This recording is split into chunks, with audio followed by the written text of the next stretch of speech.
তো ভাই কার মুখ দেখে আজকে ঘুম থেকে উঠেছি ভাই বুঝতে পারছি না, দিনটা এতটা যে খারাপ যাবে এটা আমি কখনো ভাবিনি।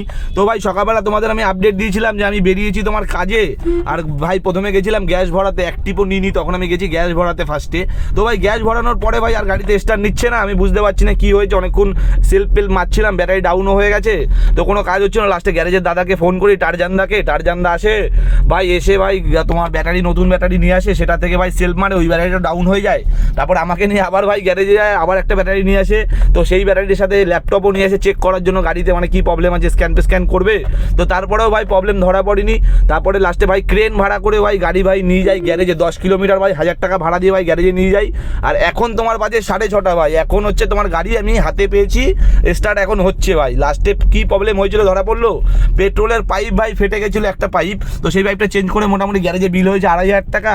আর তোমার ওই ভাড়া ক্রেন ভাড়া তোমার 1000 টাকা, মানে 3500 টাকার মতো খরচা হয়েছে।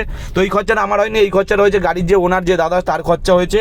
আর আমার আজকে সারাদিন লস হয়ে গেছে ভাই, সকাল ভাই 8টা-9টা থেকে ভাই সকাল এই বিকেল 6টা অবধি ভাই এই পিছনে আমি দৌড়াদৌড়ি করেছি, একবার গ্যারেজ, একবার পার্সের দোকান, একবার ওই দোকান। যাই হোক আজকে আমি কোনো আমার দাদাকে কোনো পেমেন্ট আজকে আমার দিতে হবে না, যে 600 টাকাটা আমি দিই সেটা দিতে হবে না আজকে।